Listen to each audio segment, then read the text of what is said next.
I'm about to lose my brain stuck inside this ghetto rapture. I got a lot of smoke. If you want it, you can have it. They want a hat trick, but this is black girl magic. Ain't talking about the kind that'll make you disappear, but I'm talking about the power of the melanin within. Ain't looking for trouble, but I'ma say this one time. I put two dukes up if you try to touch mine. We still want justice for Samir and Trayvon. You say you don't see color, but racism ain't blind. They targeting little kids whose skin look just like mine. So I'm paranoid, it's a war zone outside. And I'm a black queen, so if you ask me to step out of my car, you gon' have to snatch me. Cause I ain't going no damn well. Had to spend my whole life living unfair. Ancestors got my back and they right here. You can never understand, it's a nightmare. Living in my black shoes by the black rules. You can keep your handshake, I don't dap coon. The white man to go nuts if he can't shoot. But you all on his side like a damn fool. Make it make sense. We are oppressed. Queen. We are exploited. We are downtrodden. Make it make sense. We are denied not only civil rights, but even human rights. Ahmadiyyah. So the only way we're going to get some of this Ahmadiyyah. oppression and exploitation Queen. away from us or aside from us is come together Queen. against the common enemy. Who taught you to hate the texture of your Ahmadiyyah. hair? Who taught you to hate the color of your skin? Ahmadiyyah. Parents, pay attention to the books, the school system, even to your little children. Lies mixed with wisdom. His skin too bright, so he was blind to the prison. My skin just right, so I collide with division. You trying to pray to God, but we tired of religion. No savior saving, we got to save our savings. We used to pay miss, how we gon' make the slave rich? But who's to blame, and tell me why you complaining?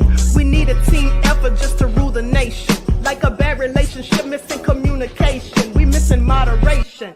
They're trying to get a poison to my population. No reparations, I'm getting tired of Satan. We are oppressed. Queen. I'm getting tired of waiting. We are downtrodden. Queen. We are denied not only civil rights, but even human rights. Ahmadiyyah. So the only way we're going to get some of this Ahmadiyyah. oppression and exploitation. Queen.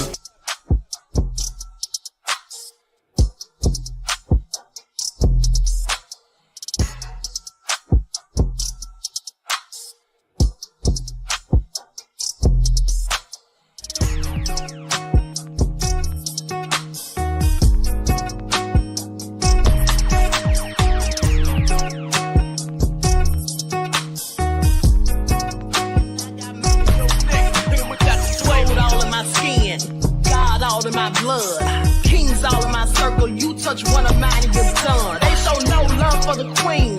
Why you hating on me? Is it cause I'm free and I got Malcolm X in my jeans? I got dreams like King Luther, shed blood like Kunsa. You ain't helping my people, I ain't got nothing to say to ya. I won't always smoke like hookah. Talking reparations, America won't be great until they give us compensation. I'm like, I'm the hottest right now. See a bunch of lames out here trying to jock on my style. They be doing too much.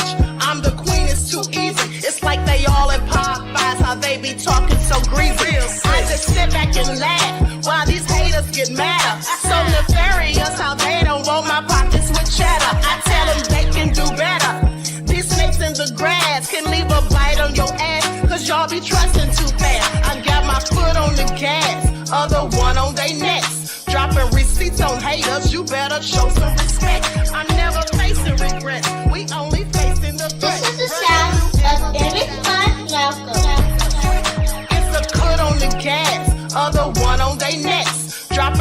streets on haters, you better show some respect. I'm never facing regrets, we only facing the threat. Running through every challenge like a relay, break no sweat.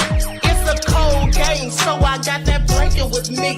Now that my people awaken, ain't no going to sleep. I do not play by my piece, this time I'm playing for keeps. You talking slick, but when I see you like them ends, we gon' meet. And I got gold all in my skin, God all in my blood, kings all in my circle. You touch one of mine and you done. They show no love for the queen, why they hating on me? Is it cause I'm free and I got Malcolm X in my jeans, and I got gold all in my skin, God all in my blood, kings all in my circle. You touch one of mine and you done. They show no love for the queen, why they hating on me? Is it cause I'm free and I got Malcolm X in my jeans, and I got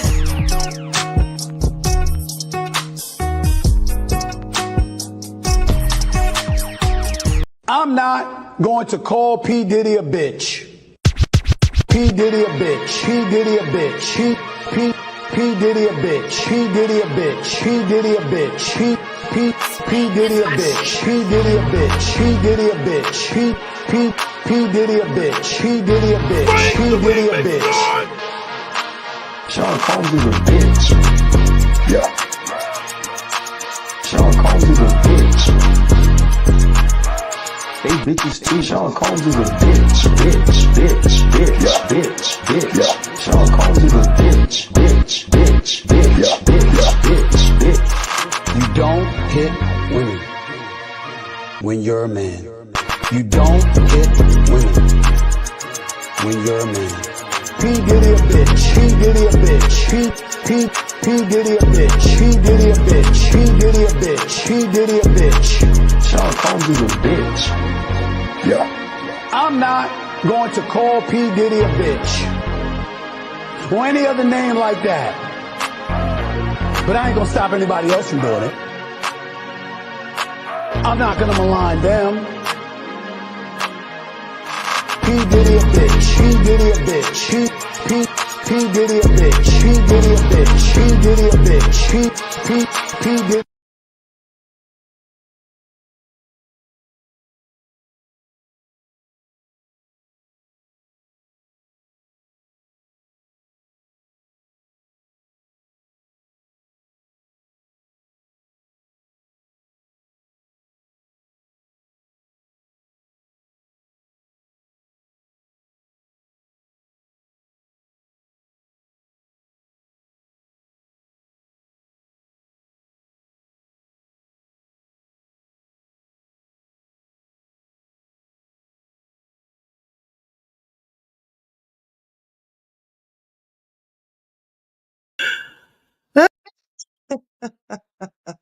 Okay, I am so sick of this thing.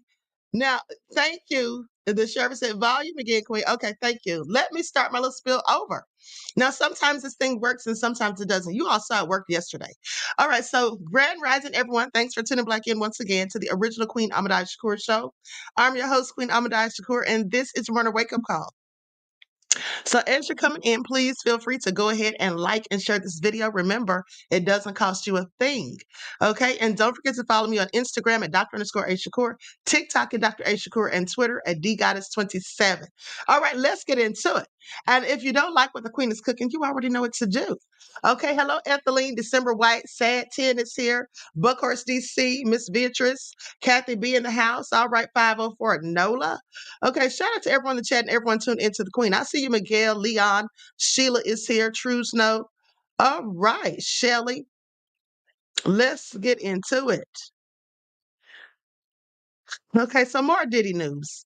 First things first, let's talk about this memoir. Because as I told you guys, Albie Sure came out the other day and just flat out said it was fictitious. Okay, he said the book was fictitious. Now, hold on, because I'm trying to pull up something real quick. And so, but now Kim Porter's kids, they've come out and slammed the book and said, in fact, that the book is a fake. And Diddy, by the way, says it's fake, and so did his attorney. But of course they would, because it doesn't say anything favorable in there about Diddy. So with that all being said, let's get into it. We're going to talk about what his kids said. But for those of you who missed it, I'm going to just briefly give a little run through, hold on, of what Al B. Sure said, of what he posted to Instagram. Because the kids are really basically begging people to stop dragging their mother's name. Okay? So with that all being said, everyone please get those likes up. Okay, here we go. I'm going to share the screen.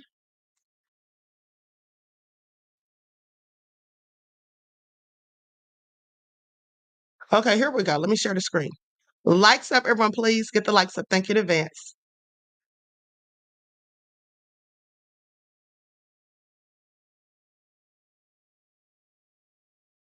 So let's get into it. Says this is all fake and fraud. Now, everyone please get those likes up. Thank you in advance. Okay, so the first thing is, hold on. Hold on, beloveds. Let me get these receipts gathered up real quick in order. Okay, so I'm going to read you a few excerpts from the book. I'm going to read you a few excerpts from the book. And Albashir, like I said, he says this is all fictitious. And you know, the thing is, this stuff has never been confirmed. This stuff has never been confirmed. It was just put out. So quite frankly, we don't know what's true and what isn't. Hold on, beloveds. I'm trying to make sure I have this all in order. So I'm not reading it out of, hold on. I'm not reading life. The awkwardness of all of us being together had dissolved a long time ago, but it was still weird that they were here in my home together, alone.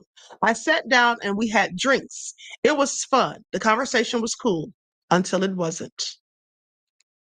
Okay, so the conversation was cool, beloveds, until it wasn't. All right, y'all get those likes up. Remember, it doesn't cost you a single thing.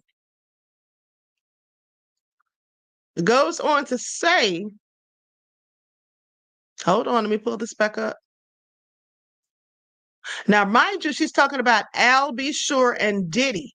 Okay, and then saying that Al was loose after a couple of drinks.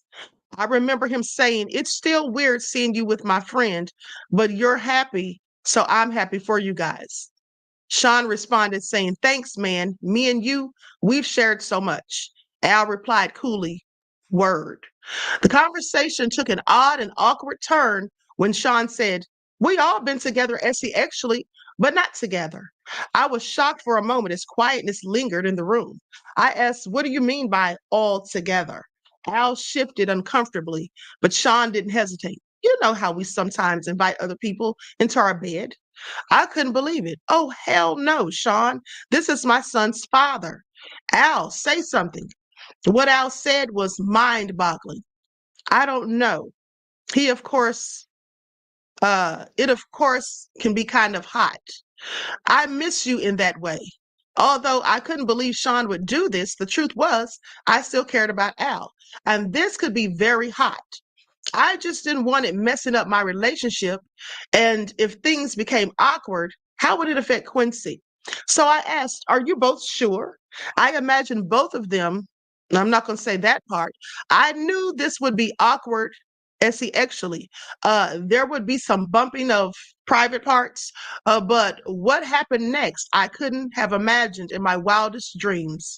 Al, and then there's a bunch of X's. I'm not sure what that's supposed to imply.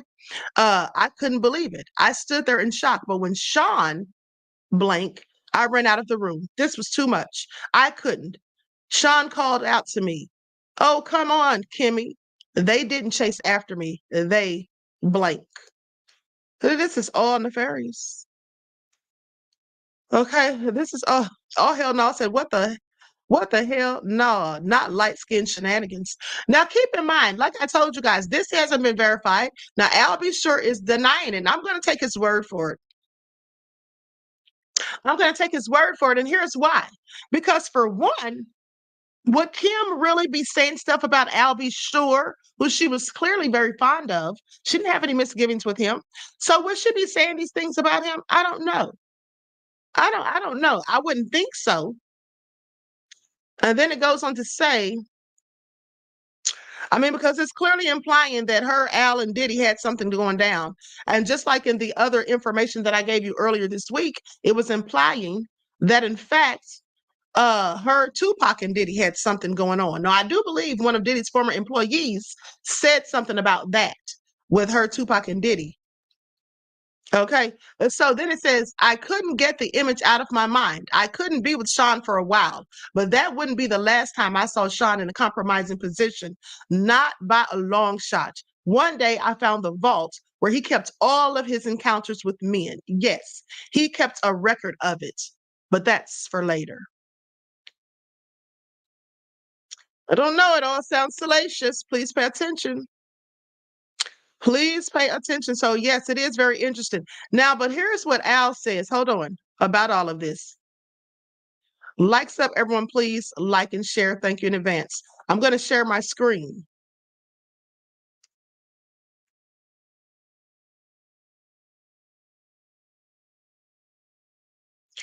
Okay, so this is what Al B. Sure says. He said, unfortunately, Kimberlina was taken from us way too soon. And before she could complete her true thoughts, before this fake, unauthorized edit released on Amazon, which the disappearance of her computer and vital evidence raises significantly more questions.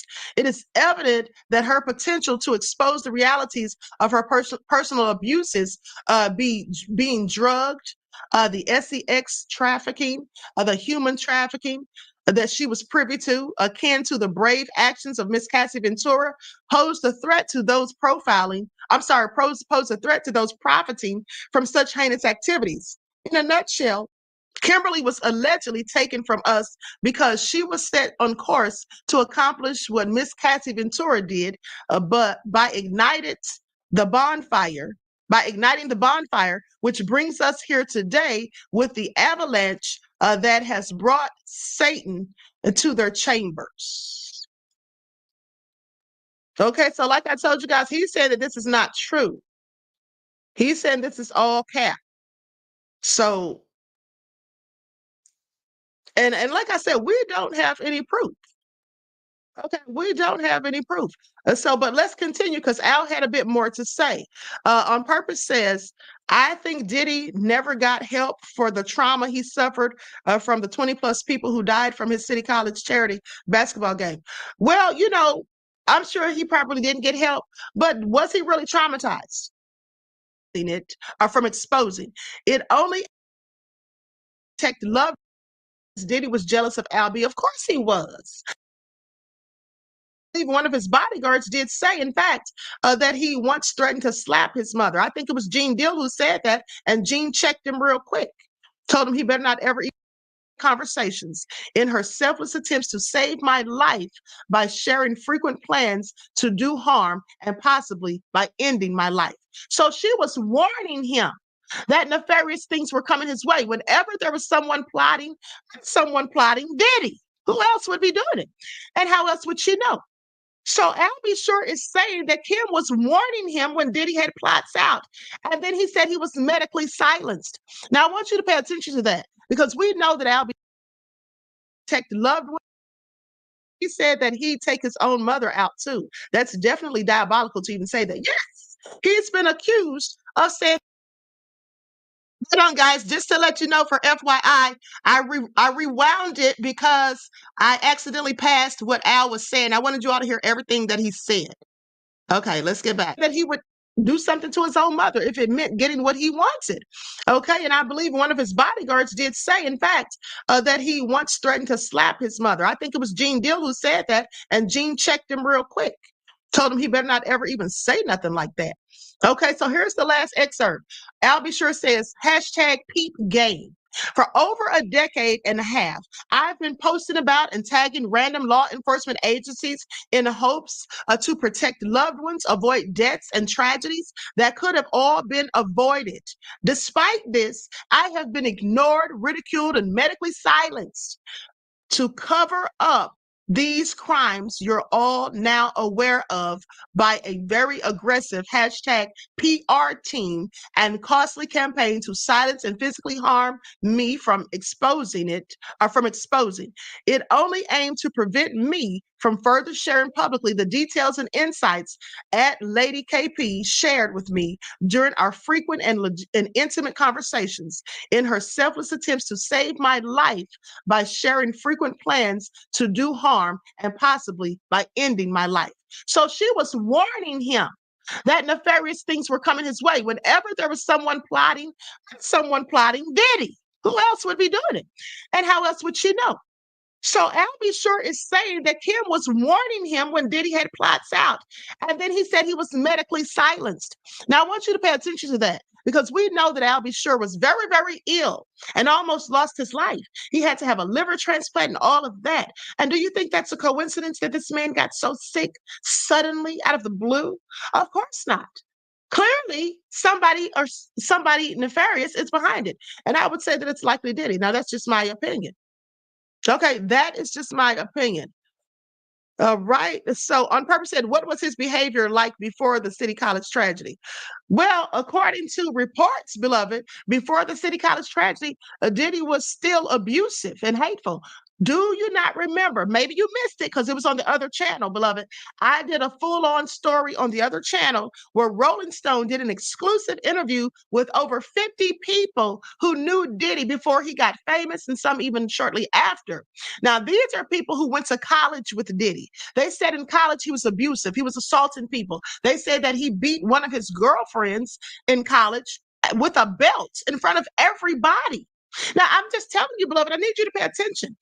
Anybody who's doing this in college, they don't care about taking somebody's life. They don't care about people getting stampeded and losing their lives, especially when they're getting paid for it, when they made all this money. Diddy didn't care. And I also showed you the video of him apologizing and speaking on it. He didn't seem like he was genuine. It was very disingenuous. He didn't seem like he was really concerned. It was the fake, same look of emptiness in his eyes. Okay. And not being sincere when you heard the words fall from his lips, just as it was when he did the fake apology to Cassie. Okay, it was the same thing. It was the same thing. OG Patrice says, Queen, I was going to be a background singer for Albie Sure in Vegas. Then he got sick all of a sudden. Yes, and it's absolutely sad, okay? It's absolutely sad that he had to go through all of this, but thank God he's still here. Okay, thank God he's still here. But at the end of the day, all of this stuff that's being said about Diddy, I believe every word of it. Okay, I absolutely believe every word of it. Now, with that all being said, let's talk about a warning because Diddy, you see, was given a stark warning about his nefariousness back 3 years ago. Okay, he was given a warning by a prophet 3 years ago, and I'm going to play that warning for you. What this man said about.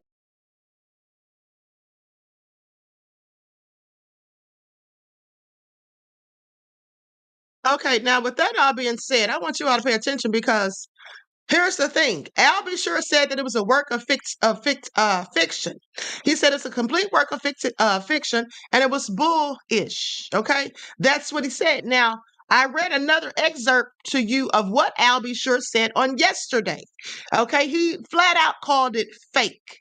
He literally said it was fictitious and bullshit. He didn't say that just the part about him and Diddy was fake. He said the thing was fake. Okay, whoever got the real writings supposedly don't know what they did with it. But here's the thing. Now, Rolling Stone has come out and said that Kim Porter's children are saying that it's fake and said the author won't even say that it's real. So if the author can't say that it's real, then I'm not going to say that it's real. Okay, so please pay attention. And so let's get into that. Let's get into that. Likes up, everyone, please like and share. Now, mind you, I can understand why the kids would say that because clearly it's things in there about their parents that aren't very good. But I don't believe Kim would ever have written anything like that, said anything like that about Albie Sure. Okay, I just don't think she would have done that. And that's just my opinion. Okay, so here it is. Kim Porter's memoir is #1 on Amazon. Its author can't say it's real. Saying sometimes you have to just put it out there. This is what Chris Todd told Rolling Stone. Okay, meanwhile, Kim Porter's ex-partner and kids all claim that it's fake. and friends, family and friends. That's what it says. Okay, so with that all been said, the man behind the publication of a memoir purported to be from Sean Combs' ex-partner Kim Porter tells Rolling Stone that he can't guarantee that he can't guarantee the book's authenticity. Okay, after he claims to have received a flash drive containing the book from two music industry sources, but insists that he believes it's true. Hold on. Wait a minute. So he got this from music industry sources? I thought he got this from people close to Kim. Now, this puts another spin on it for me because two music industry sources, that makes me further not believe it's authentic. Because how in the hell would music industry sources get their hands on Kim Porter's book that she was writing? How would industry sources get their hands on it? Okay, but let's continue. So the author says that he can't guarantee its authenticity, okay? And so the 59-page book titled Kim's Lost Words, A Journey for Justice from the Other Side was self-published on Amazon earlier this month, tracing Porter's alleged tumultuous relationship with Sean Diddy Combs before her sudden death from lobar pneumonia in 2018. Now, it's numerous typos. Now, I want y'all to pay attention to this. Listen to this. It's numerous typos, factual inaccuracies, and incredulous claims involving high-profile names made little traction upon its release. But after Combs' arrest on S-trafficking and racketeering conspiracy charges, sales have skyrocketed. The $22 book is currently Amazon's #1 bestseller, outperforming new releases from Sally Rooney, Nicholas Sparks, Hillary Clinton, and Ina Garten. Okay, Amazon calculates its bestsellers list through sales volume, data, and customer activity of a book relative to the activity of other books. So the alleged memoirs, sexually explicit allegations have been widely circulated on social media amid rampant speculation, misinformation, and memes surrounding Diddy and his looming criminal trial. Now, Porter's family members and friends have insisted that the memoir is fake and is filled with fabricated bullshit and offensive pages. According to Porter's ex-partner, Albie Shore, the singer-songwriter who shares son Quincy Brown with the late model, said there will be a significant lawsuit headed right for the heads of the responsible parties who dragged his name into this bullshit. Now, Porter's best friend, Kamora Lee Simmons, and LaWanda Lane tell Rolling Stone in a joint statement that they don't know the author at all. So they're clearly saying that they don't believe it. Lane adds that every page in the book is false, saying that Porter was not working on any kind of memoir before her death. She would never, Lane says. She was extremely private. Close friend Ebony Electra called the book blatant lies on Instagram as portions of the unauthorized work began circulated online in July. A source close to the Combs family adds that they will explore all their options regarding the book. Kim Porter never authored a manuscript, and any claims suggesting otherwise are entirely false and fabricated. Now, the baseless pages in the book not only misrepresent Kim Porter, her lived experiences and legacy, but also continue to cause unnecessary distress to her loved ones. And this is what you all need to think about. See, here's the thing. I know people love to engage in salacious gossip. It's all juicy. That's why the people who talk about celebrity gossip have so many followers on their channels, because people love messy, negative, low vibrational bullshit. Most people do. But with that all being said, here's the thing. At the end of the day, think logically. If Kim wrote that book, she would literally be putting all of her private, personal, sexual business out there in the streets for her kids, who are grown, some of them, to read, to find out about, to hear about. Do you all think that a mother would do that? Do you all really think that she would drag all of the dirty laundry out of the closet? Now, had it been more so about stuff that Diddy's been doing, nefarious things that Diddy's been up to, it would have made more sense to me. But all of these salacious details about threesomes and this, that, and the third, it seems like it's trying to make Kim out to be a whore.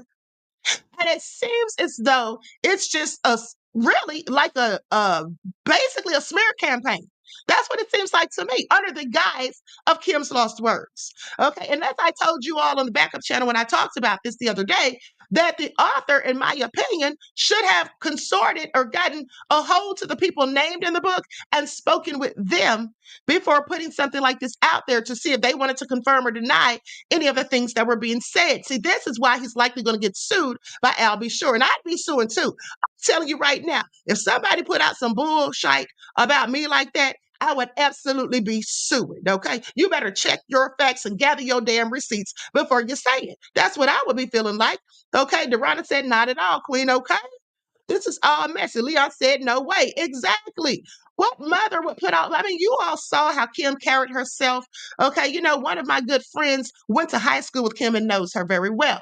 At the end of the day, Kim was a lady, a classy lady. You never saw her out acting ghetto, being loud and, you know, abrasive or acting like an idiot or any of those things.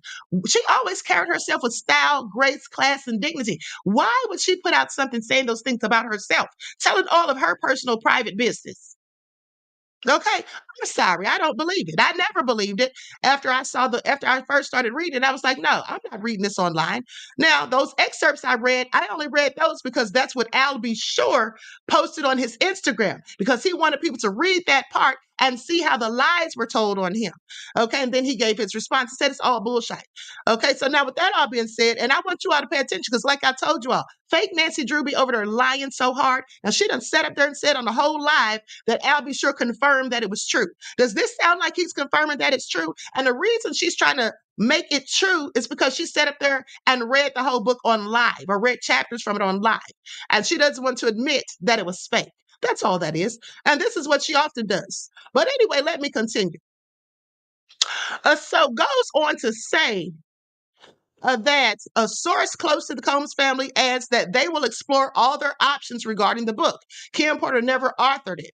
Okay. And so any claims suggesting otherwise are entirely false and fabricated. Hold on, beloveds. My bad. I forgot to turn my alarm off. Okay, so anyway, said false and fabricated. Okay. Now, with that all being said, a man by the name of Chris Todd, real name Todd Christopher Guz, according to records, is behind the book. Now, he describes himself as a producer, author, and investigative journalist. Investigative journalists don't print fake stuff. That's what they don't do, Mr. Todd. But I digress. So he says he's an investigative journalist and claims to have worked on and solved some of pop culture's biggest murder investigations. Really? Okay, including Nicole Brown Simpson, Jean-Benet Ramsey, and the Zodiac Killer. First of all, they never saw the Zodiac Killer. I'm a whole serial killer expert, and what I happen to know is that I, in fact, spoke with Dr. Eric Hickey, who is a world-renowned serial killer expert. That's who deems me a serial killer expert because he worked on a cold case with me when I was in college, okay? So that all being said, I'm sorry, the Zodiac Killer was never brought to justice, never found. It was never solved.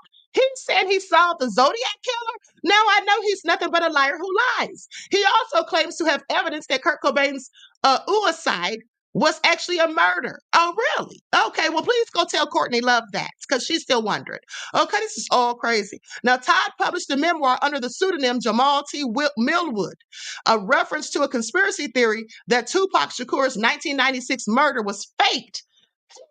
Tupac's murder was faked. This man is absolutely out of his mind. This is who y'all reading.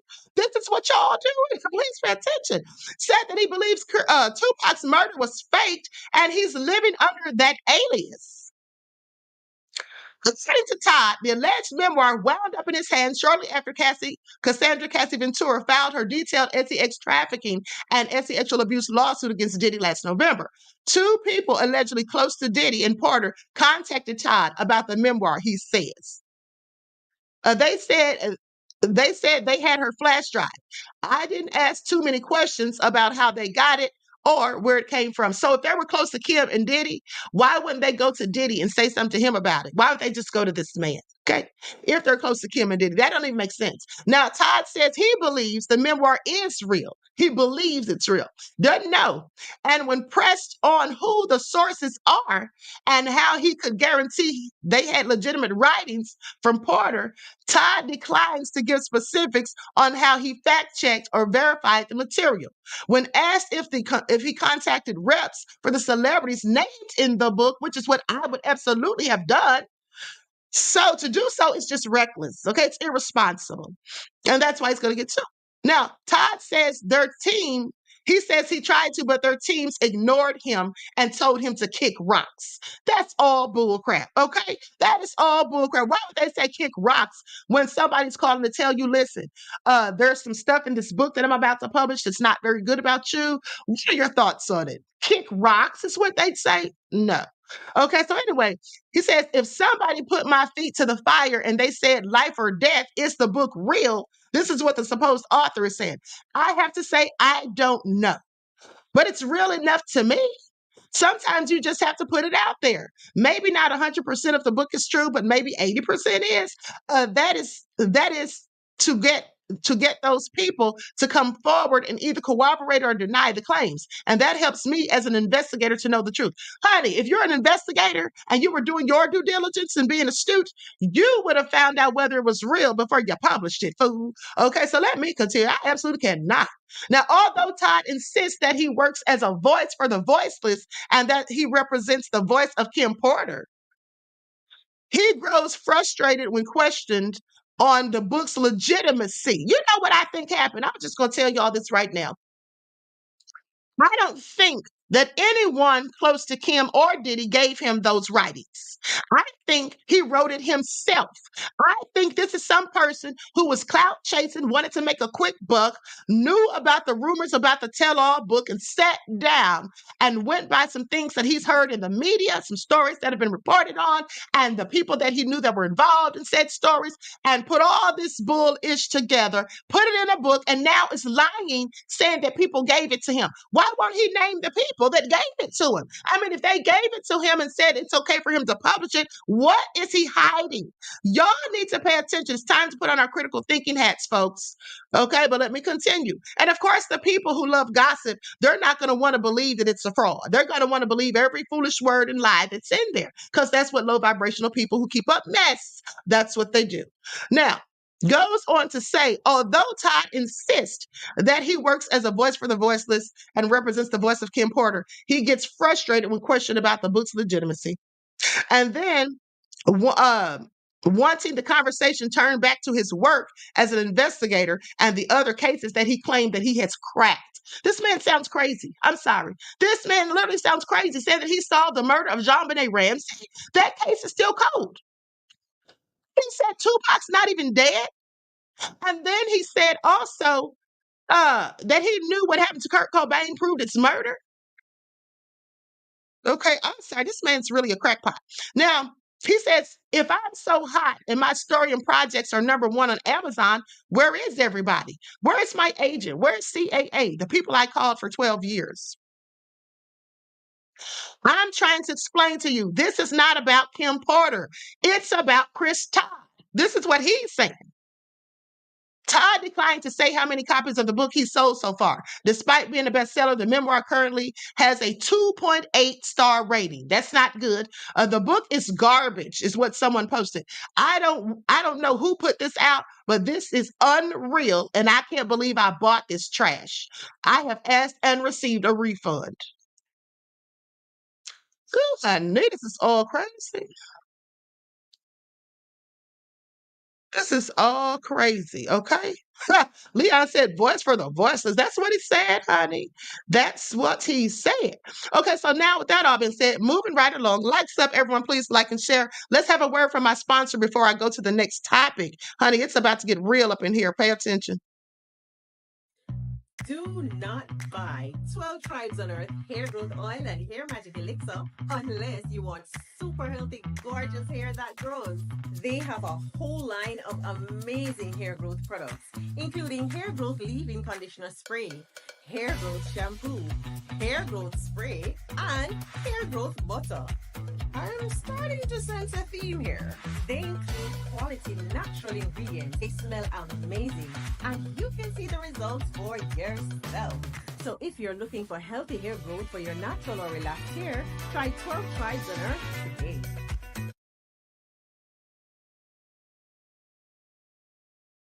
All right. So you can pick up your 12 Tribes at Etsy.com. Look for Lisa Crafts, and also you can purchase it at Walmart.com. Okay, so with that all being said, let's go ahead and get into it. Now, with that all being said, hold on, let me pull this up real quick. So here's just a theory that I have, guys.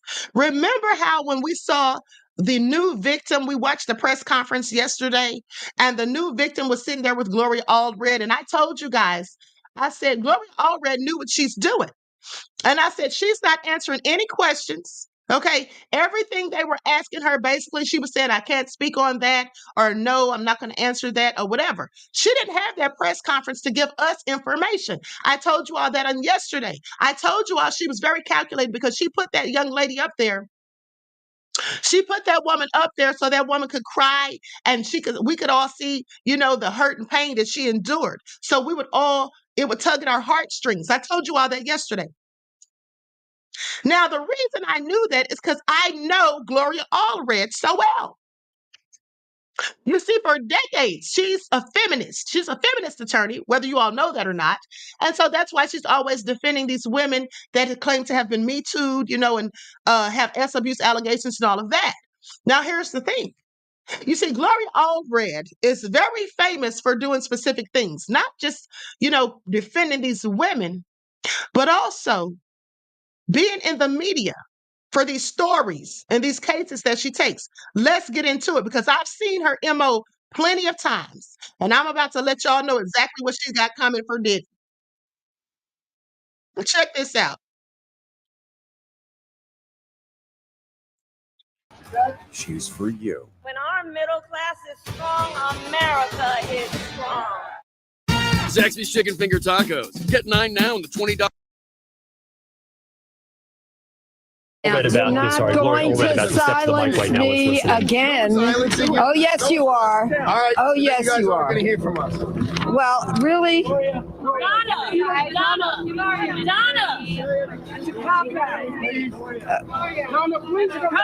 All right, I have a short statement. Today, the jury in the criminal case of the people of the state of New York versus Harvey Weinstein returned a verdict against the defendant. You gotta get down, all right?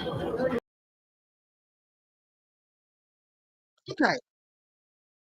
Now, I just wanted you all to see that because she defended some of the victims of Harvey Weinstein, right? I wanted you all to see that for a reason because you saw what she did. She was holding a press conference because she loves the media. Okay. She knows exactly what she's doing. But hold on. Here's her again. Now just stick with me. I'm going to show you something. Pay attention. Accuser of Harvey Weinstein is speaking out about the sexual harassment that she alleges that she endured as a young actress and screenwriter who, at the request of Mr. Weinstein, was simply pitched. Isn't this exactly what we saw yesterday from Gloria? This is what we saw yesterday, right? I want y'all to pay attention because I figured it all out. Screenplay to him at the Sundance Film Festival. We went to his office and we had a great conversation about his current film and the film that I was pitching. He seemed genuinely interested and I was excited. After about 30 minutes, he asked to excuse himself and go to the bathroom. He returned in nothing but a robe with the front open and he was buck naked.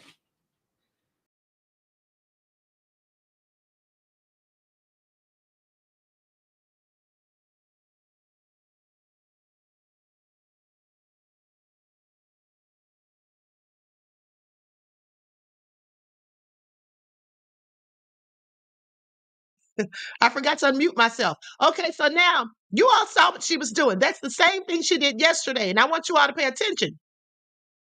Because right now, I'm sure you can see where this is going. Okay. You all can see where this is pretty much going. Okay. So I'm going to show one more just for kicks. Right. Deronda said Queen connecting the dots. Right. Thank you, beloved. Okay. So now pay attention to this. This is the last one. This is all we need right here. I'm showing you a pattern. I'm establishing a pattern and laying out the groundwork and evidence just like they do in a courtroom. Plea has come forward in order to support others who have been brave enough to break the silence about what they allege that they suffered as a result of meeting Harvey Weinstein. Although others have spoken out before her, each victim's voice Okay, we've seen enough. We've seen enough. And so here's the thing.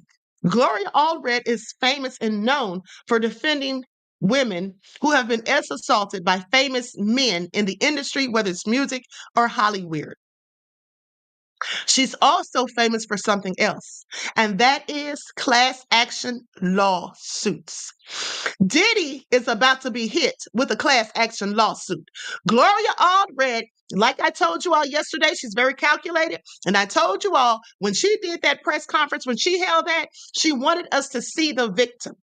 She wanted us to hear from the victim.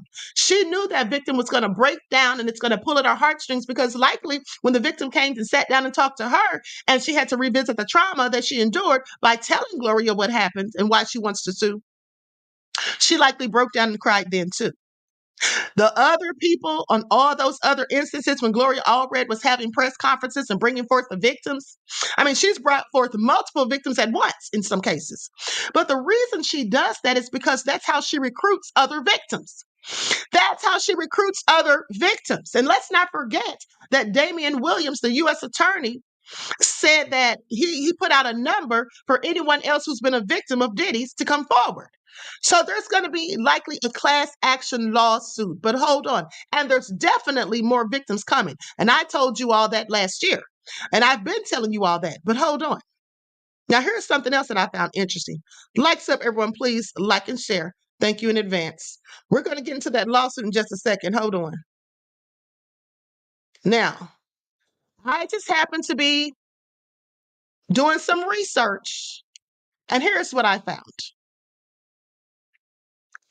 And this is all interesting because it's a phone number for you to call if you have been assaulted by Diddy. And guess whose phone number that is? Guess whose phone number that is? Gloria Allred's. Gloria Allred's. And here's what it says. Were you sexually abused by Sean Combs, Puff Daddy, P. Diddy? We can help. Free consultation with Gloria Allred and some other people. Now, says that they were the ones who achieved justice for the victims of Jeffrey Epstein, Harvey Weinstein, and numerous other predators. We are lawyers fighting for our clients to achieve justice for the abuse that was inflicted on them. If you were abused by Sean Combs, aka Puff Daddy, P. Diddy, and Diddy, you may be eligible to participate in bringing him to justice, even if this happened a long time ago.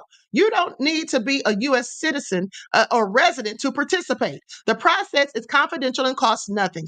Sean Combs, popularly known by the stage names of Puff Daddy, P. Diddy, and Diddy, came to fame in the early 1990s as the founder of Bad Boy Records. He rose to prominence in the music and entertainment industries over several decades and has been involved in many business ventures. In November of 2023, a former longtime partner of his bravely commenced a lawsuit, asserting that Combs tracked, raped, and beat her on numerous occasions. Since then, others have come forward with similar claims alleging that they were also sexually assaulted by Combs, often in a particularly brutal and violent manner, and often after being trafficked or transported to freak-offs or parties. One of our clients reports being filmed during an episode of abuse.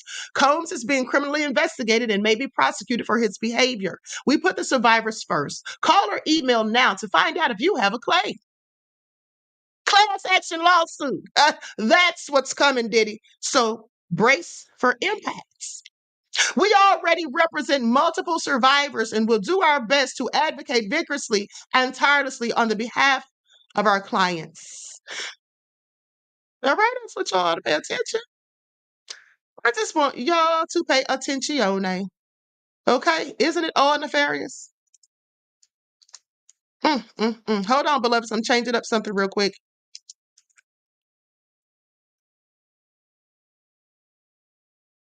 I'm changing up something real quick for my thumbnail. Okay, so I just want y'all to pay attention.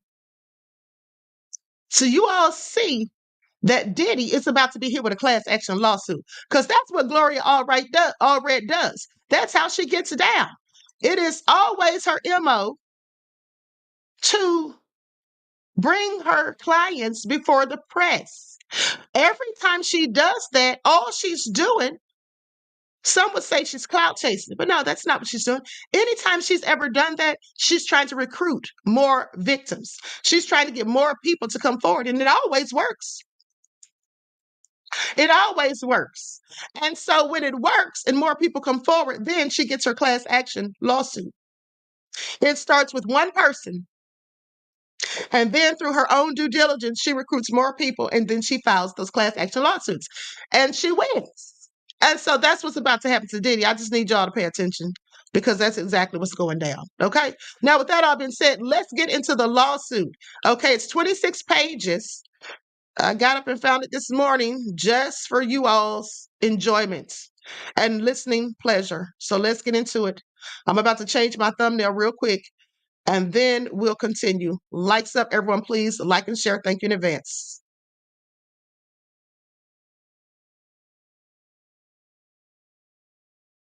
Okay, there we go. I'm done with that.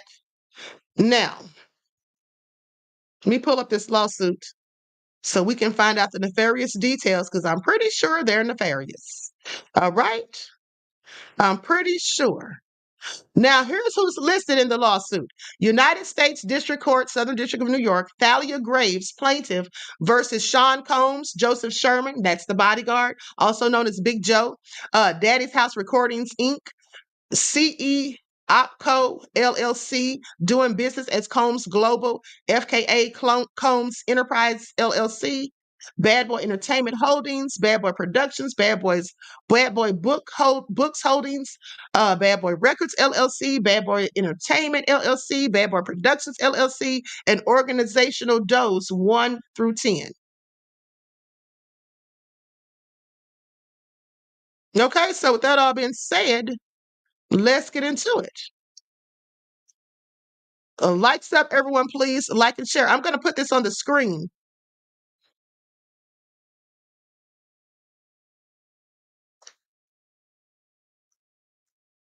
Okay, I'm going to put that on the screen for you all to see.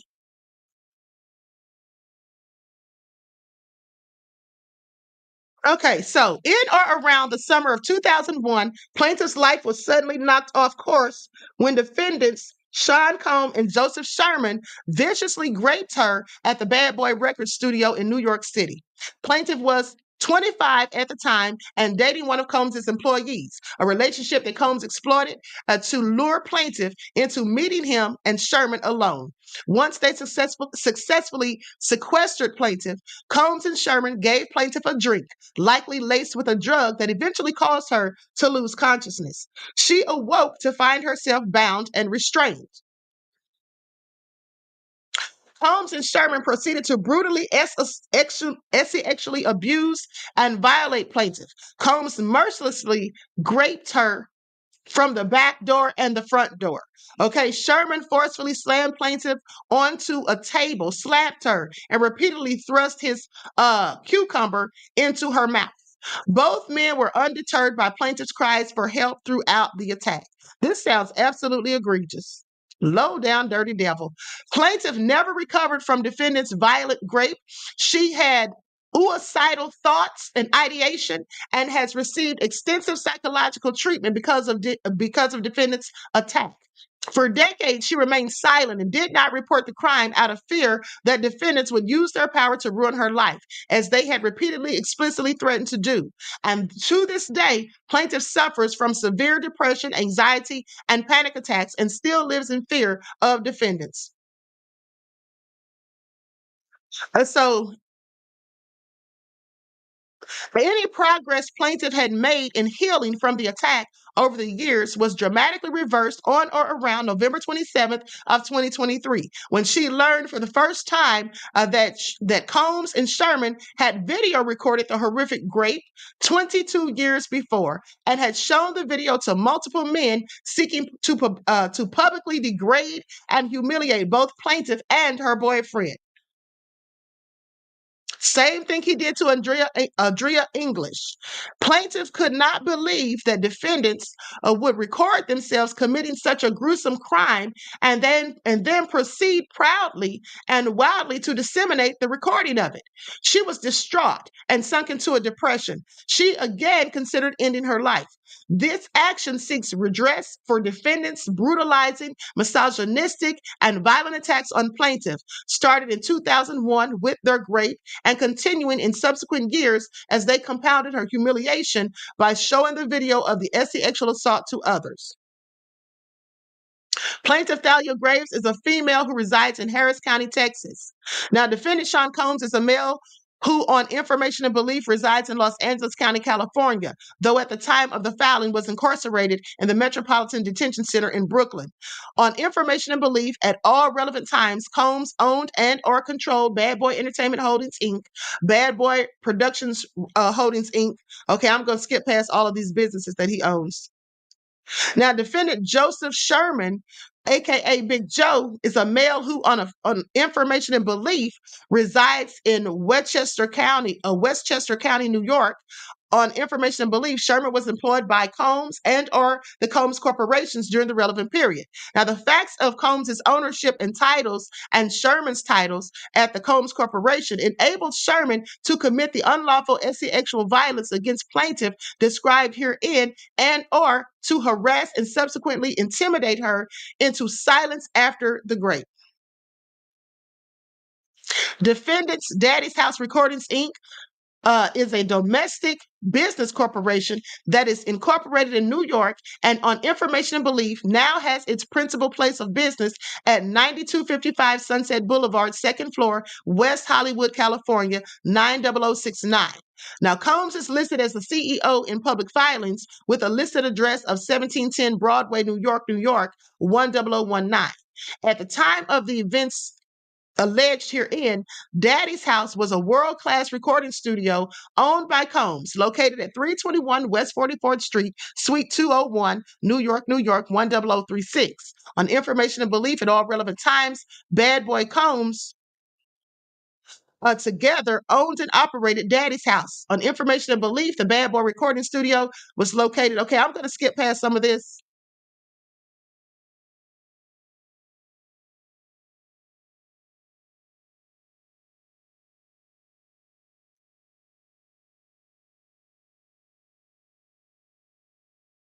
Now, so I'm going to go to factual allegations.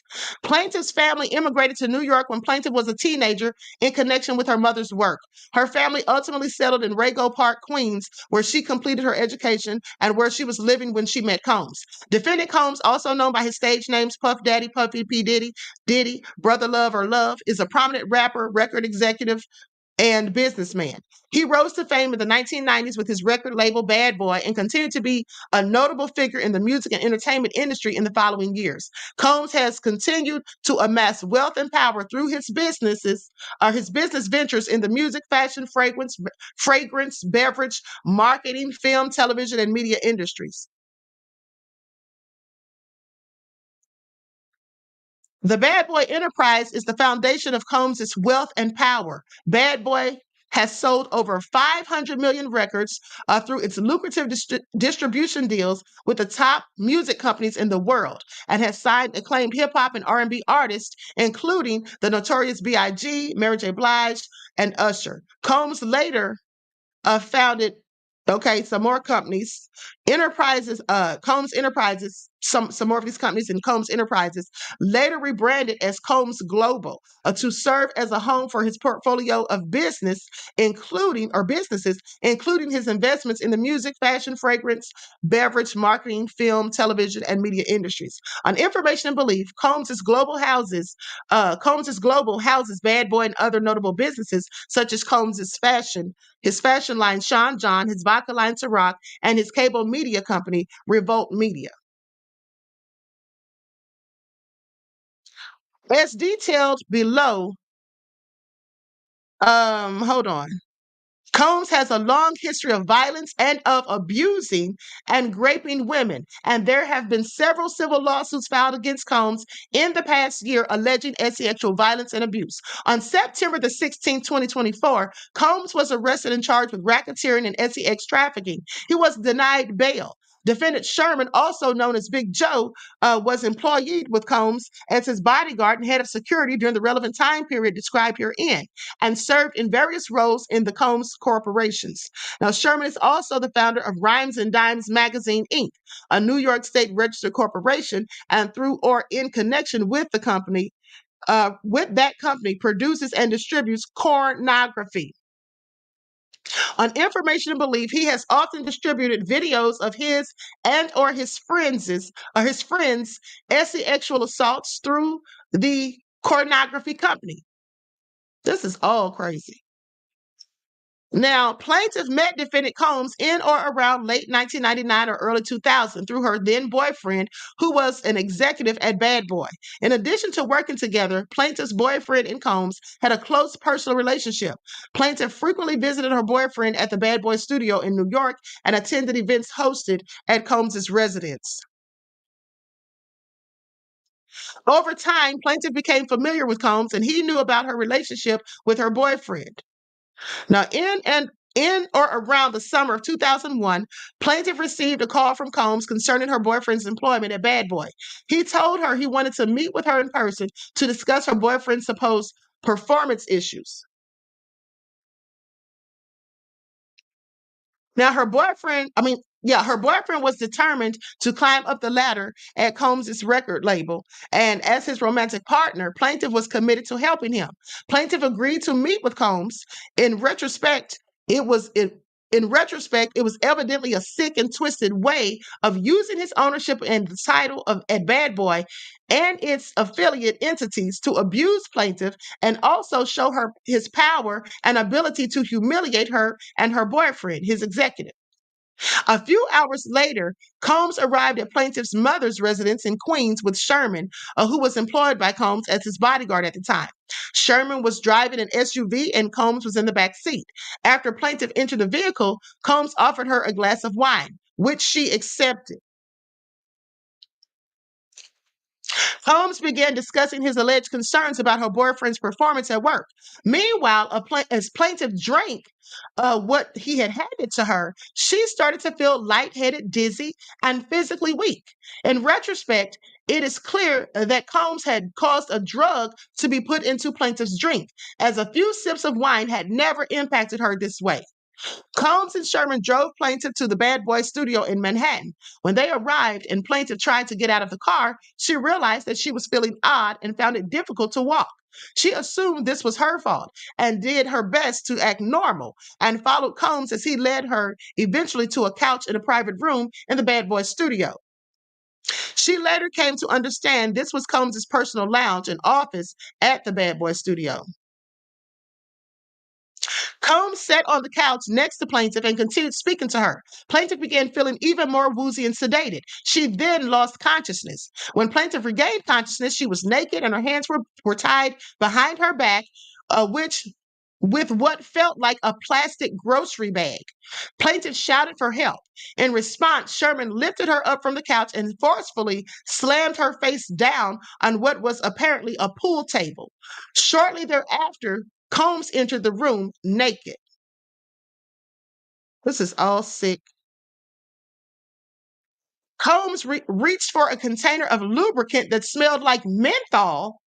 He's always using lubricant with his dirty, low-down self, and proceeded to apply it to his cucumber or eggplant, whatever you prefer. He then bent plaintiff over the table, causing her feet to dangle above the floor, forcefully held her down, and then penetrated her without her consent from the back door. Plaintiff is 4'11" tall and weighed only 103 pounds at the time. Plaintiff was unable to move, totally overpowered physically, in addition to being drugged and bound. Plaintiff screamed out in pain, but Combs continued to violently grape her from behind. He easily physically overpowered her, smashing her head down on the pool table while she futilely tried to wriggle out from under him. This is all so sad. During the brutal attack, plaintiff vomited into her mouth and oh my God, this is all so sick. Vomited into her mouth and on the table. This is how bad he was doing her. Now, at one point, she involuntarily defecated. Are y'all hearing this? Are y'all hearing this? Diddy is low down and nefarious. Are y'all hearing this? But let me continue. Dirty devil. So at one point, hold on, where was I? She was physically overpowered. Okay, at one point, she involuntarily defecated. Combs was undeterred. He wiped himself off, applied more lubricant, and without any acknowledgement of plaintiff's distress, proceeded to now do it from the front. Just disgusting. Plaintiff experienced intense pain and burning sensations in her vajayjay and back door. Plaintiff continued to scream for help because of the extreme pain that she felt as Combs penetrated her over and over. She then lost consciousness again. The next time she regained consciousness, plaintiff was on the couch and Sherman was standing in front of her with his bare cucumber in her face. Sherman slapped plaintiff in the face and forcefully inserted his cucumber into her mouth. Sherman slapped her yet again and continued to thrust his cucumber into plaintiff's mouth. Plaintiff once again lost consciousness. When she awoke, plaintiff was on the couch naked and alone in the room. Plaintiff was in severe pain and distress. Her back door and front door burned. Her face and wrists were bruised, and her private area smelled strongly of menthol. She felt a liquid, presumably human bodily fluids, okay, dripping out of her. Ooh, her dress was thrown over her. Her purse was on the couch next to her, and her bra was on the floor nearby. She could not see her underpants. Terrified that Combs and Sherman would return, plaintiff quickly got dressed and bolted out of the studio room where she had been raped. Still dizzy and weak, plaintiff called a delivery driver that her family regularly hired and knew well. The driver picked her up from outside Bad Boy Studio. She was disheveled, crying uncontrollably, and suffering from agonizing pain. The driver drove her to the hospital and tried to convince her to report the incident and to get a kit, but she was unable to leave the car, shaking and crying hysterically and terrified of what Combs would do to her and her family if she reported him. Plaintiff sustained serious physical injuries in the aftermath of the rape. As noted, she had burning in her front and back door and bruising on her wrist and face. In the days after the assault, she suffered prolonged bleeding from the back door and hemorrhoids. This is all sick. Because of Combs' power and notoriety, plaintiff was afraid to report what had happened. She was involved in a contentious divorce and custody battle at the time and feared that reporting the rape would cause her to lose custody of her young child. Plaintiff confided in her boyfriend, Combs' employee, hoping that he would comfort and support her. But instead of supporting her, he discouraged her from disclosing the assault, telling her that it would negatively impact his own career. Following the assault and multiple times over the years, both Combs and Sherman contacted plaintiff and warned her to be silent, threatening repercussions, including a plaintiff potentially losing custody of her son if she ever disclosed the assault. Because of their enormous power in the industry, including through their ownership and positions at the Combs corporations, plaintiff knew that they could follow through on their threats. Plaintiff told close friends that Combs and Sherman had drugged and savagely raped her, but as noted, was afraid to report the attack to the police out of fear that defendants would follow through on their threats. She was even afraid to stay in New York City while Combs lived there. So with the help of a friend, she fled to Pennsylvania. Plaintiff has in fact relocated multiple times throughout the years in an effort to stay away from Combs. Plaintiff has suffered irreparable harm because of the brutal rape by defendants Combs and Sherman. She suffers from severe depression and post-traumatic stress disorder. She also has suffered suicidal ideation and intrusive thoughts and has attempted to end her life. Plaintiff lives in constant fear. She struggles with hypervigilance and experiences anxiety and panic attacks in social settings, preferring to be alone. Her need to hide to feel safe has strained her relationships with friends and family. Defendant's rape has also impacted plaintiff's ability to engage in sexual acts with her intimate partners. To this day, she cannot be in certain sexual positions without experiencing flashbacks of Combs violently penetrating her from behind. On or around November the 27th of 2023, the trauma of the rape came flooding back to plaintiff when her former boyfriend revealed to her for the first time that Combs and Sherman had recorded and published a video of the horrific attack. Earlier that month, Cassie Ventura had come forward and filed a lawsuit against Combs for subjecting her to years of severe sexual and physical abuse. The case had been settled one day after it had been filed. Plaintiff's former boyfriend invoked Miss Ventura's effort to hold Combs accountable, and for the first time confessed that years earlier, but sometime after the actual rape itself, Sherman and Combs had shown him and a group of men, some of whom were also employed by Combs' companies and or their related entities, the video of plaintiff being raped. He disclosed that Combs and Sherman had a pattern and practice of non-consensually recording women engaging in sexual acts, making those videos available to the public, including by selling tapes as pornography.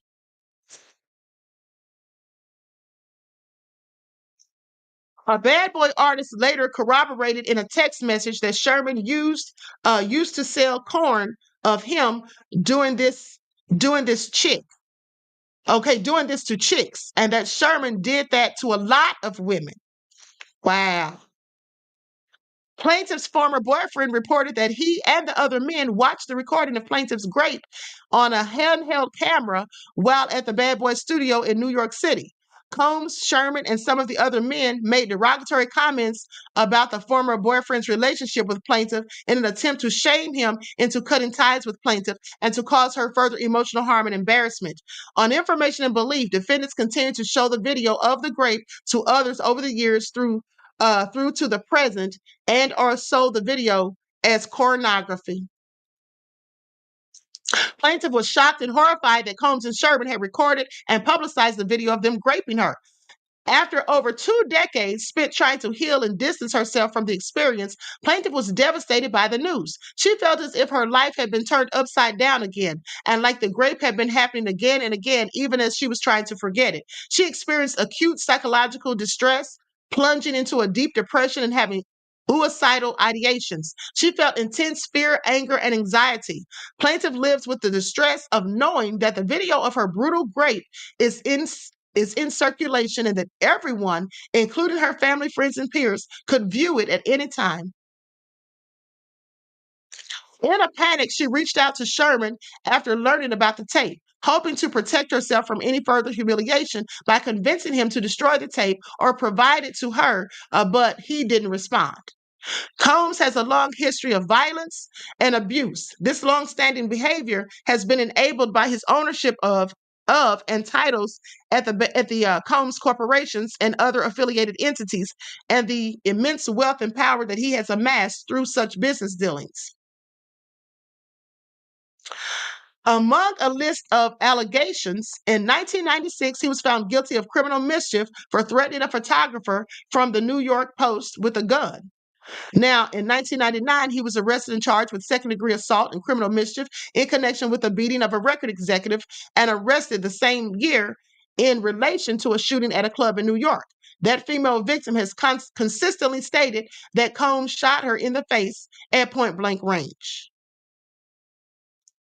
Combs also has a pattern and practice of using his power and influence in the music and entertainment industries to submit people to sexual violence, often drugging his victims and or coercing them to consume drugs and recording the assaults, often without their consent. This is all so crazy. Likes up, everyone, please. Like and share. Thank you in advance.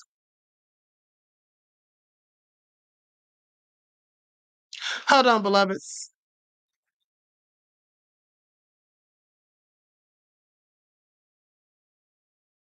Trying to find my place. I slid down too much. Hold on. Okay, here we go.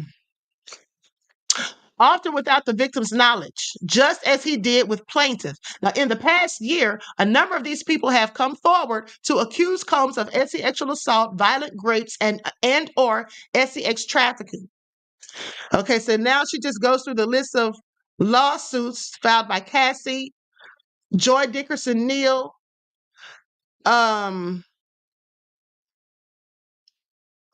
Dickerson Neal, Liza Gardner, Lil Rod Jones. She just basically April Lampros, Crystal McKinney. Okay. Dawn Richards. And then she goes on to talk about his arrest.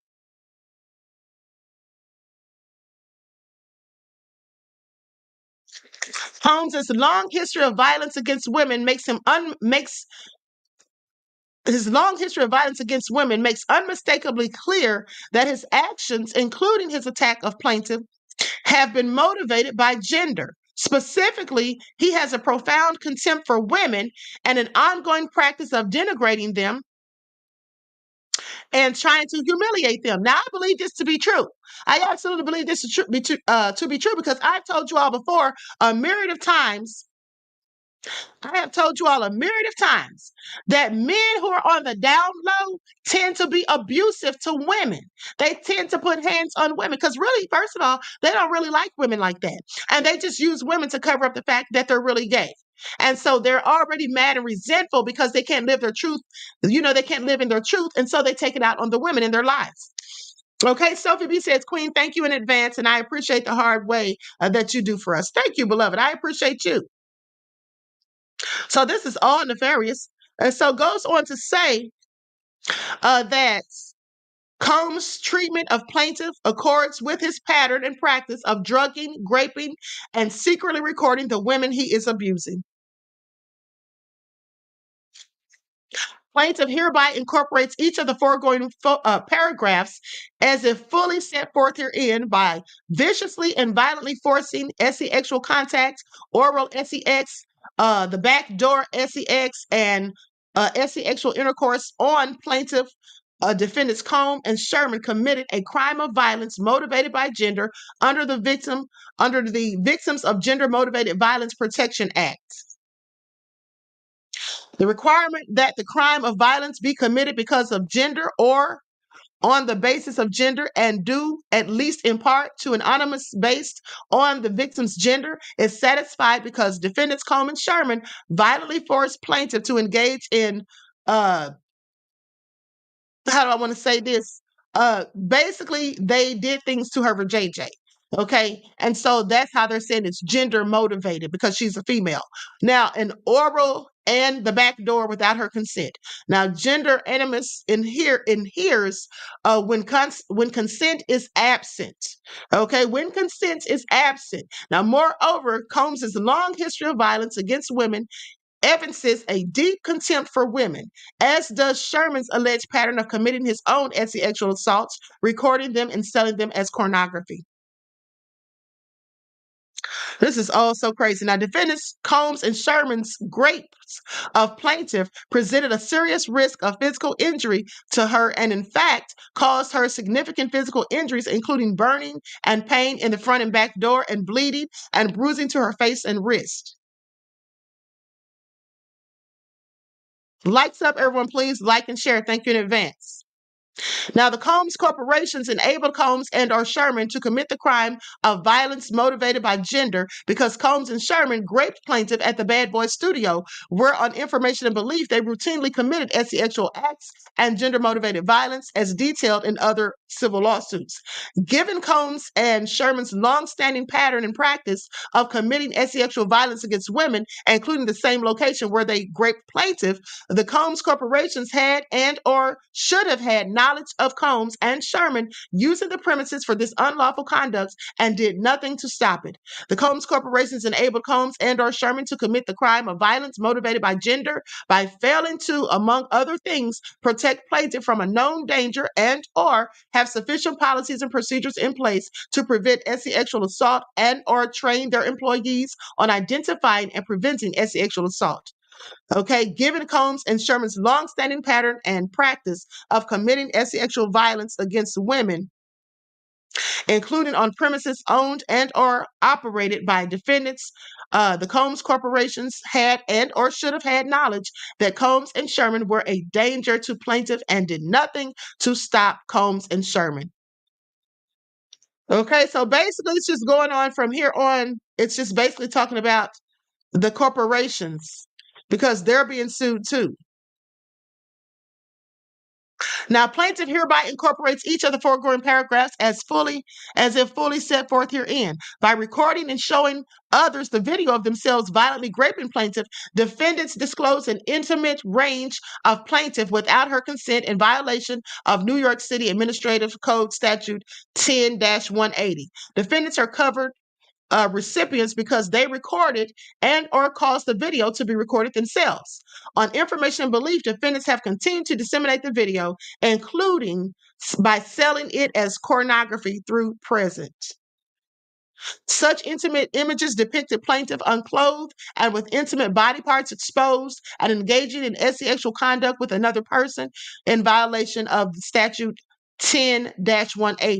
Plaintiff was fully identifiable in the video. Plaintiff had a reasonable expectation that defendants would not secretly record a violent rape of her and disseminate the video to others, and certainly did not intend for the recording to be disclosed to anyone.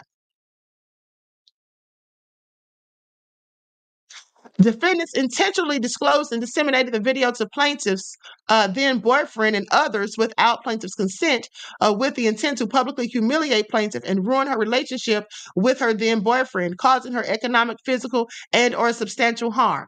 Defendant's intention is disseminating and publishing the video was to harass, annoy, alarm, and humiliate plaintiff and to cause her economic, physical, and or substantial emotional harm. As a direct and proximate result of defendant's actions in violation of New York City Administrative Code Statute 10-180, plaintiff has suffered and continues to suffer emotional harm, including mental anguish, emotional distress, and humiliation in an amount to be determined at trial. Now, defendant's violations of New York City Administrative Codes 10-80 of Statute 10-180 were malicious, willful, wanton, and outrageous, entitling plaintiff to an award of punitive damages. Defendants should be ordered to account for and destroy all copies of the video that are in their actual constructive possession, custody, or control. Defendants should be temporarily and permanently enjoined from further disclosing and disseminating any intimate images of plaintiff. Awarding compensatory damages for all physical injuries, emotional distress, psychological harm, anxiety, humiliation, physical and emotional pain and suffering, family and social disruption, and other harm in an amount to be determined at trial. Awarding punitive damages in an amount to be determined at trial. Awarding attorney's fees and costs pursuant to any applicable statute or law, including under New York City Administrative Code Statute 1104, New York Civil Rights. Okay, I'm not going to go through all those statutes. But so basically, and they filed this on yesterday morning. But so there you have it. This all sounds very egregious. Okay, Diddy is a low down, dirty snake in the grass, like I told you all. Okay, this is all real sick. This is all real sick. Luna said, I pray that Diddy never gets out. Okay, that would be the best thing. I want you all to pay attention because at the end of the day, I believe everything this lady said. And here's the thing. This is what I'm thinking. This is just what I'm putting together. Now, it says that Diddy showed the video to her then boyfriend and other people that worked for Diddy. It was to humiliate her and him. He humiliated the boyfriend by showing it to him and showing it to people while he was there. How bad did that man feel? But also, I'm willing to bet money that Diddy made the boyfriend think that the woman consented to that stuff. Because remember, she was under the influence of drugs. How much was she fighting back? She probably really couldn't fight back too much if she was under the influence. And so with that all being said, depending on how they recorded it from what angle, it could look like she was complicit. And also, at the end of the day, the boyfriend likely had to be wondering what the hell was she doing with Diddy at his studio. Because I'm sure Diddy didn't tell the boyfriend that he lured her there under the premise that he was under the pretense that he was going to tell her about the boyfriend's performances at the job. This is all crazy. Anthony said she might be telling the truth. Hopefully we'll find out the truth. I know that's right, beloved. How can you consent to something with her screaming? This is true. This is true, beloved, but was there audio on the video? You see, if they were recording this to sell or to give to people, was there audio? I mean, you'd have to be kind of crazy, which it seems like Diddy is kind of crazy though, to record yourself graping someone, and it's obvious that it's a grape. But then again, there are a certain segment of people that have a fetish for stuff like that. Just like they have people who like to see people being murdered on film. It's called snuff films. Rich, wealthy, elite people pay like $40,000 plus to purchase things like this. Now, I'd never even heard of snuff films until I saw the movie years ago with Nicolas Cage called 8 Millimeters. So that's what I found out, and I did my research and found out this is really a thing. People are this sick. They really want to watch a video of someone getting murdered. This like really gets them off. And I'm not talking about like a murder on a movie. I'm talking about like they really want to see a person being murdered in real time. So maybe there's a certain segment that likes that stuff amongst Diddy's peers. Okay? This is all crazy. Leon said exactly. He's a con artist. Yes. Okay? Absolutely. Ty's Kitchen said, did y'all see the movie Blink Twice? I can't remember. Sounds familiar. Byron B said, this alone should warrant a life sentence. Okay. JB said it's demonic. It absolutely is. Who does this? Like, this is all crazy. At the end of the day, y'all, I don't know what to even say about Diddy, but I tell y'all one thing about Diddy, I almost forgot to tell you guys. Let's get into it because Diddy is struggling. Okay. He's having financial woes. So let's talk about it. He's having financial woes. Because he's selling up everything. Let's get into it, honey. He's selling everything for the low. All right. Sean Diddy Combs sells assets on discount amid legal troubles. In addition to the criminal charge against him, a judge in Michigan has smacked him with a $100 million civil default judgment against Diddy. The ruling has attributed to one of the lawsuits filed by Derek Lee Cordello Smith, who accused Diddy of drugging and rape 27 years back at a party in Detroit. Cordello Smith currently is serving a 75-year prison term on other charges. Now, he claims that Diddy drugged his drink in 1997 before raping him when he was unconscious. Although Diddy has denied those claims, he didn't file a countersuit. Please pay attention. And allegedly is paying $10 million monthly to settle the case. Now, I don't know about that because I read the other day that the judge set the case aside because Diddy didn't show up for court. And so the judge set the motion aside. Now, granting Derek Lee Cordello the $100 million, so like basically set it aside, that means that it has to go back to court. So hip-hop mogul Sean Diddy Combs has apparently sold most of his assets on discounted prices to raise money in the face of increasing legal fees. He had faced a litany of serious charges after being taken into custody for quite some serious offenses, including sex trafficking and racketeering. Now, according to sources, Diddy is selling his properties and other assets at prices below their true worth just to cover the increasing cost of legal fees. Well, they're about to get a whole lot worse, Diddy. I hate to tell you, because that class action lawsuit's definitely coming. Okay. Now, reports indicate that his arrest occurred on a Monday night with his bail having been denied twice. In addition to the criminal charge against him, a judge in Michigan has smacked a $100 million civil default judgment against Diddy. This ruling is attributed to one of the lawsuits filed by a man named Derek Lee Cordello Smith. Okay, likes up, everyone. Please like and share. Thank you in advance. Now, this is one of various suits against Diddy, where in a number of instances, the grape or physical abuse have been made against the rap king. Earlier, his former girlfriend Cassie Ventura filed a lawsuit accusing him of physical abuse for 10 years. That case was, of course, quickly settled since Diddy himself dismissed all the allegations against him, terming them sickening. So, in related news, media reported that Diddy was trying to sell his home in Los Angeles, an estate of more than 17,000 square feet, which had been raided by the FBI last year as part of an investigation into his financial transactions. Now, according to insiders, this is only adding to the pressures on Diddy as he remains entangled in multiple lawsuits. Okay, so Diddy said everything must go. He's got to sell it all. Please pay attention. Okay, please pay attention. End of the day. All right, Future said they need to move him from Fed to state prison. Okay, really? Yeah. Okay, so anyway, with that all been said, I'm going to conclude this broadcast. I want to thank you all for tuning in. Please like and share the video, subscribe to the channel if you haven't done so already. Okay, don't forget to follow me on Instagram at Dr_A_Shakur, TikTok at Dr. A Shakur, Twitter at DGoddess27. Okay. With that all being said, Queen said, not an entanglement. Yes, beloved. Luna said, Rap King my butt. He wasn't even that great. No, he really wasn't. Okay. He was the king of stealing people's works and taking the credit for it. It can all be so simple said. I'm so glad this is happening to Puff because years ago, hold on, this chat's moving quick.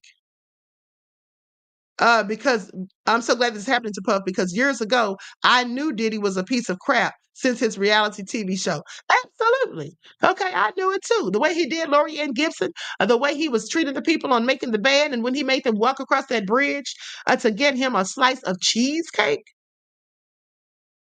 I knew then that he was a low down, dirty, nefarious devil. Okay. Hold on, guys. Likes up, everyone. Please like and share. Before I roll up out of here, hold on.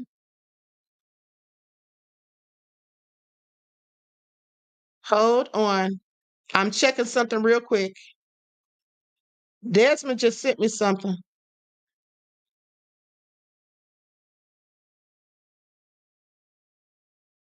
Hold on. Here we go.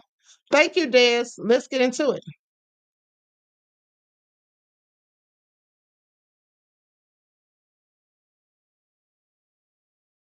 Okay.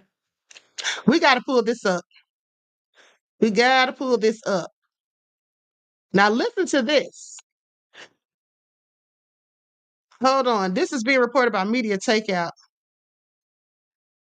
Hold on. Let me see if I can find this somewhere else because I don't really trust Media Takeout.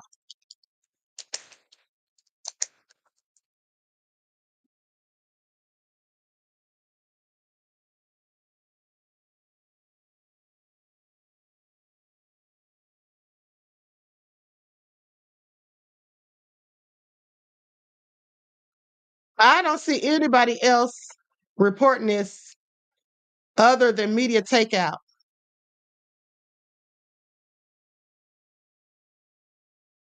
TMZ's not even reporting this. Hold on. Let me just double check real quick.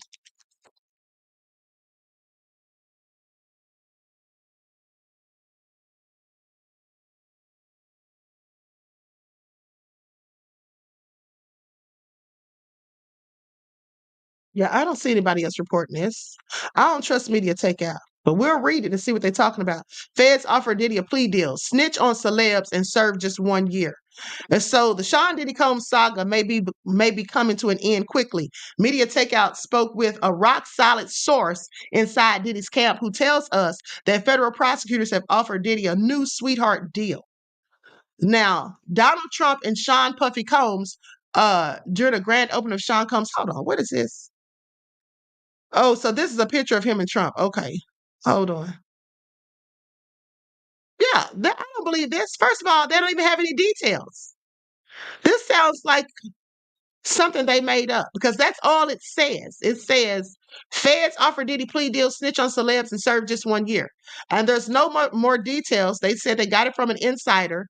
And then after that, they just start showing all these people that Diddy has hung out with, like Donald Trump, DJ Khaled, Jay-Z, Assad Tuck Khalid. I guess that's DJ Khaled.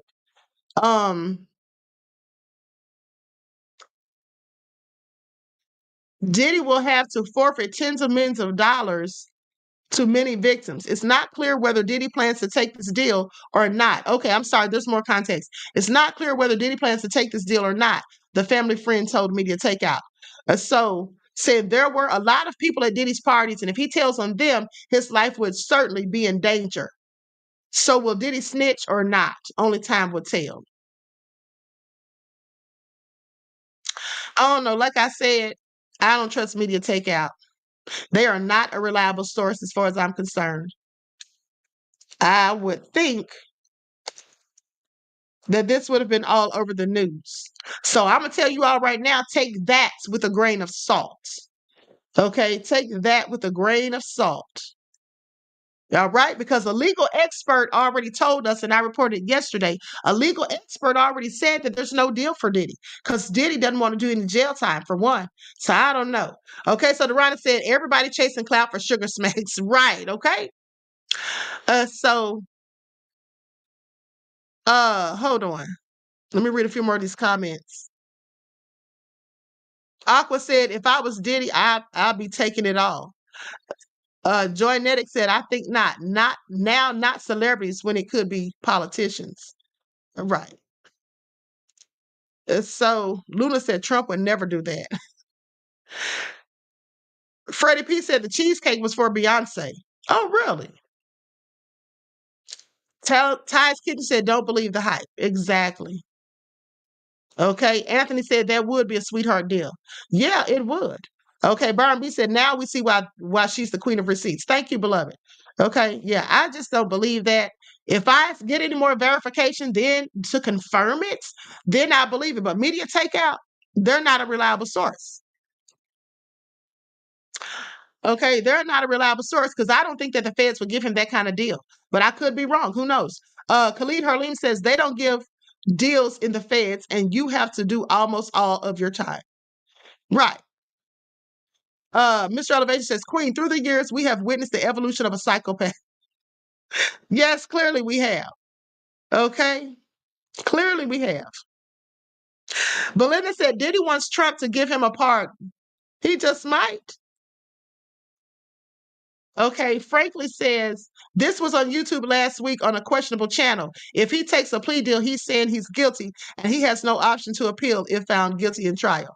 Right, and that's what I said yesterday, beloved. I said that Diddy would never take a plea deal, in my opinion, because that would be admitting that he's guilty. And he doesn't want to do any time anyway.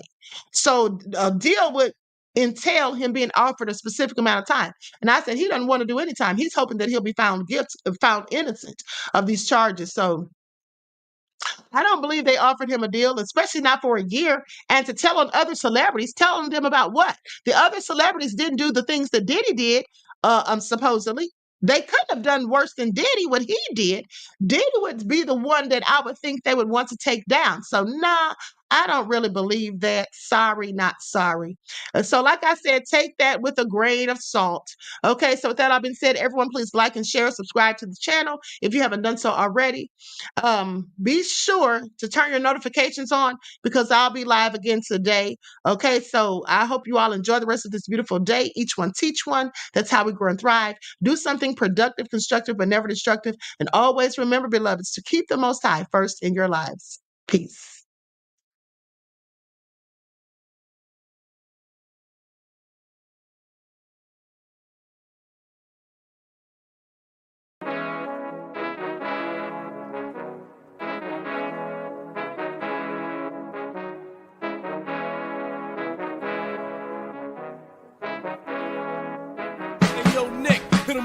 Gold all in my skin, God all in my blood, kings all in my circle. You touch one of mine and you're done. They show no love for the queen.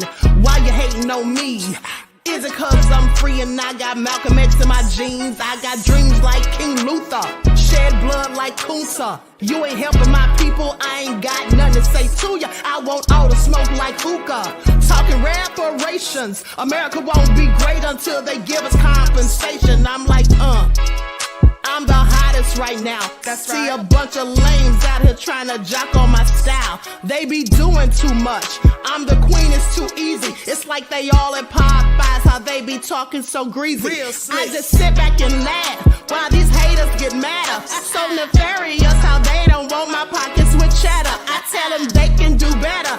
These snakes in the grass can leave a bite on your ass, cause y'all be trusting too fast. I got my foot on the gas, other one on they necks. Dropping receipts on haters, you better show some respect. I'm never facing regrets, we only facing the threats. Running through every challenge like a relay, break no sweat.